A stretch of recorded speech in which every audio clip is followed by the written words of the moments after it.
இயேசு கிறிஸ்துவின் இனிதான நாமத்தில் இன்றைய ஆவிக்குரிய சிந்தனைக்கு உங்களை அன்புடன் வரவேற்கின்றோம். இப்போதும் ஒரு பாடலுக்கு பின்பு உங்கள் சிந்தையை தெளிவிக்கும் ஆவிக்குரிய செய்தியை கேட்கலாம். இயேசு என் பரிகாரி, இன்ப இயேசு என் பரிகாரி, என் ஜீவிய நாளெல்லாம் இன்ப ராஜா என் பரிகாரி, என் ஜீவிய நாளெல்லாம் இன்ப ராஜா என் பரிகாரி.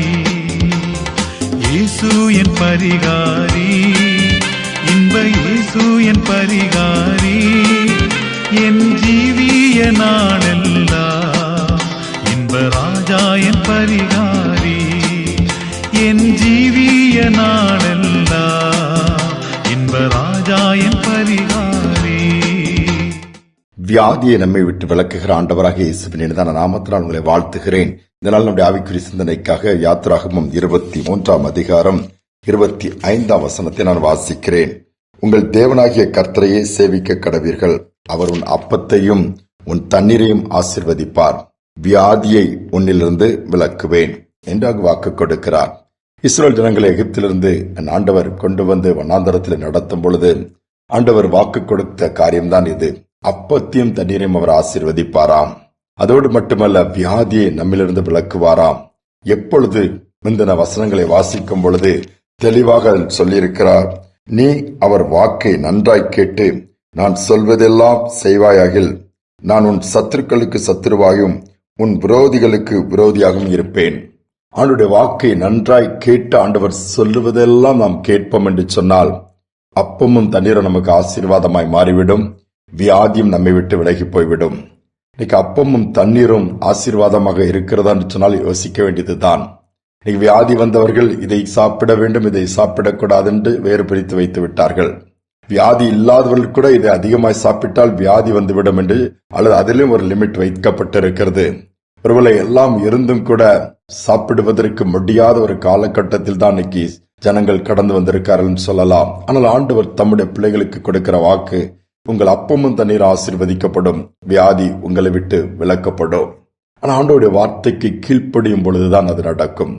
அவருடைய வாக்கை கேட்பதோடு மட்டுமல்லாமல் அவர் சொல்வதை அதன்படி செய்யும் பொழுது ஒரு பலவீனம் வரலாம், இன்னைக்கு சோர்வுகள் வரலாம், அல்லது வியாதியின் பாதையில கடந்து போனாலும் எவ்வளவோ மருத்துவம் செய்தும் ஒருவேளை எனக்கு சுகமே இல்லை என்று சொன்னால் இன்னைக்கு நாம செய்ய வேண்டியது என்ன? ஆண்டவரே, நான் என்ன செய்யணும்னு சொல்லி கேட்டால் நிச்சயமாகவே கர்த்தர் அதற்கான வழியை காண்பித்து விடுவார். ஏன்னா வியாதி வருகிறது என்று சொன்னால் அதற்கு ஒரு காரணம் கண்டிப்பாக இருக்கும். பாவத்தின் நிமித்தமாக இருக்கலாம், சாபத்தின் நிமித்தமாக இருக்கலாம், சரியாக சரீரத்தை கவனிக்காமல் இருப்பதனால் இருக்கலாம், இயற்கையின் மாற்றங்கள் நிமித்தமாக ஏதோ ஒன்று. ஆனால் ஆண்டவருடைய சமூகத்துல போய், ஆண்டவரே நான் என்ன செய்யணும்னு சொன்னால் அந்த வியாதி நீங்கக்கூடிய வழியை, நாம் செய்ய வேண்டிய காரியத்தை கர்த்தர் காண்பித்து விடுவார். அதை செய்யும் போது சுகம் கிடைத்துவிடும். ஒரு அருமையான சகோதரனுடைய சாட்சியை நான் கேட்டேன். இளம் வயது படித்துக் கொண்டிருக்கிறான். திடீரென்று சொல்லி ஜுரம் வந்து பலவீனம் வந்து மருத்துவமனையிலே அனுமதிக்கிறார்கள். அனுமதித்து ட்ரீட்மெண்ட் போகும்போது 2 கிட்னியும் செயலிழந்து விட்டது. யோசித்து பாருங்கள், 2 கிட்னியும் செயலிழந்த உடனே பெற்றோர்கள் துடித்து விட்டார்கள். என்ன செய்வது என்று தெரியவில்லை. மருத்துவ உலகமும் கடினம்தான், கஷ்டம்தான் என்று சொல்லிவிட்டார்கள். ஒன்று பாதிக்கப்பட்டு ஒன்று இயங்குகிறது என்று சொன்னாலே பரவாயில்லை, ஜீவன் தப்பி விடலாம் என்று சொல்லுவார்கள். அடுத்து என்ன செய்வது? டயாலிசிஸ் பண்ணி ஆக வேண்டும். அதனுடைய நிலைமை. அந்த பெற்றோர்கள் கண்ணீரோடு ஜெபிக்கிறார்கள். அந்த இளம் வாலிபன் ஆண்டவருடைய அன்பை ருசி பார்க்காதவன் அந்த இடத்திலே, ஆனால் ஆண்டவர் அறிந்த ஒரு குடும்பம். அங்கு ஆண்டவரோடு பேசி நாங்கள் என்ன செய்ய வேண்டும்?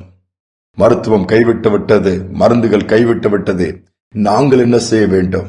அங்கு ஆண்டவர் செய்ய வேண்டியதை சொல்லுகிறார். கீழ்ப்படுகிறார்கள். அந்த இளம் வாலிபனும் தன் வாழ்க்கை ஆண்டவருக்கு அங்கு ஒப்புக் கொடுக்கிறான். நடந்தது என்ன? செயலிழந்த சிறுநீரகம் மீண்டுமாய் செயல்பட ஆரம்பிக்கிறது. அநேக நேரத்தில் ஆண்டவரே இதை செய்யுங்கள் என்று நாம ஜெபிக்கிறோம், ஆண்டவரே இதை கொடுங்கள் என்று சொல்லி நாம் ஜெபிக்கிறோம். நல்லதுதான். அதையும் தாண்டி நாங்கள் இந்த சூழ்நிலை மாற என்ன செய்ய வேண்டும்? இந்த பலவீனம் மாற என்ன செய்ய வேண்டும்? இந்த வியாதி வந்துவிட்டது, ஒருவேளை என்னுடைய குறைவு நிமித்தமாக, நான் சரியாக என் சரீரத்தை கவனிக்காத நிமித்தமாக, அல்லது எனக்குள் இருந்த கெட்ட பழக்கங்கள் நிமித்தமாக இது வந்துவிட்டால் ஆண்டவர்கிட்ட மன்னிப்பு கேட்கலாம். ஆண்டவர் குறைவை சுட்டி காண்பிப்பார். இதுதான்ப்பா பிரச்சனை, இந்த இடத்துல கீழ்ப்படியவில்லை, இந்த கட்டளை மீறினாய், வார்த்தையை மீறி இருக்கிறாய். தாழ்த்தி கேட்கும் பொழுது மன்னிப்பதோடு மட்டுமல்லாமல் அங்கு பாவங்கள் மன்னிக்கப்படும் பொழுது இங்கு சுகம் உண்டாகி விடுகிறது. அல்லது அங்கு காரியங்கள் வெளிப்படுத்தும் போது எங்கு குறைவு இருக்கிறது, எதை சரி பண்ண வேண்டும், நாம் சரி பண்ணும் பொழுது இங்கு வியாதியும் சரியாகி விடுகிறது. இதைதான் ஆண்டவர் இன்று நம்மிடத்தில் எதிர்பார்க்கிறார். ஒருவேளை வியாதியின் பாதையில கடந்து போகிற இந்த செய்தியை கேட்க நேரிடலாம். புலம்பி ஆண்டவரே சுகம் கொடுக்க மாட்டீரா, சுகம் கொடுக்க மாட்டீரான்னு கேட்கிறீங்களா? இன்னைக்கு கொஞ்சம் யோசித்த, ஆண்டவரே இந்த வியாதி ஒருவேளை என்னுடைய குறைவினால், என்னுடைய கீழ்ப்படியாமையினால, பாவத்தை எதிரால வந்திருக்கலாம். தயவாய் மன்னித்து இப்ப நான் என்ன செய்யணும் கேட்டு பாருங்க. கர்த்தர் நிச்சயமாகவே காரியங்களை உணர்த்துவார். செய்யும் பொழுது அற்புதங்கள் உடனே நடக்கும். தாழ்த்தி ஆண்டவர் கையில ஒப்பு கொடுத்து ஜெபிப்போமா? எங்கள் அன்பின் பரலோக தகப்பனே, இந்த காலை நேரத்தினுடைய சமூகத்துல வாருப்பா. எங்கு பார்த்தாலும் கொடிய வியாதிகள் நிறைந்த காலகட்டத்துக்குள்ள வந்துட்டோம். புது புது வியாதிகளாய் வருகிறது. தொற்று வியாதி என்று சொல்லுகிறார்கள், வைரல் ஃபீவர் என்று சொல்லுகிறார்கள், இது சுகமாக்க முடியாதுன்னு சொல்லுகிறார்கள், இது இத்தனை நாட்கள் இருக்கும் என்று சொல்லுகிறார்கள். சில கண்டுபிடிக்க முடியாத வியாதிகள், சில வியாதிகள் வந்தாலும் மருந்தே அதற்கு கிடையாது. அப்படிப்பட்ட ஒரு சூழ்நிலை, குடும்பமாய் சந்ததியாய் இருக்கிற வியாதிகளும் தொடர்ந்து கொண்டிருக்கிற இந்த சூழ்நிலையில வியாதியை உன்னை விட்டு விலக்குவேன் என்று சொல்லி வாக்கு கொடுத்திருக்கிறேன். எப்பொழுது என் வாக்கை கேட்டு நான் சொல்வதெல்லாம் நீ நன்றாய் கவனித்து செய்வாயானால் வியாதியை நீக்குவேன் சொல்லியிருக்கிறார் அல்லவா?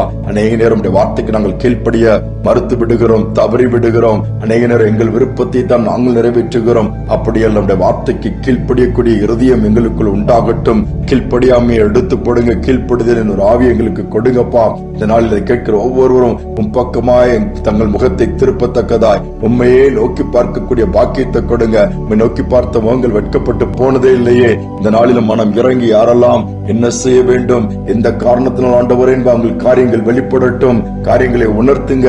செய்ய வேண்டியதை செய்யக்கூடிய காரியங்களை கற்றுக் கொடுங்க, வழி நடத்துங்க. அற்புதங்களை பெற்றுக் கொள்ளட்டும். துதிகனமை ஏற்றுக்கொள்ளும் இயேசுவின் நாமத்தில் பிதாவே, ஆமேன், ஆமேன். ஆண்டுடைய வார்த்தைகளை கேட்டு அதன்படி செய்யும் பொழுது அப்பம் தண்ணீரும் ஆசீர்வதிக்கப்படுவதோடு மட்டுமல்ல, வியாதியும் நம்முடைய எல்கை விட்டே விலகி போகிறதை பார்க்க முடியும். இந்த சிந்தனையோடு நாளை தொடருவோம். மீண்டுமாய் நாளை தினம் சந்திப்போம்.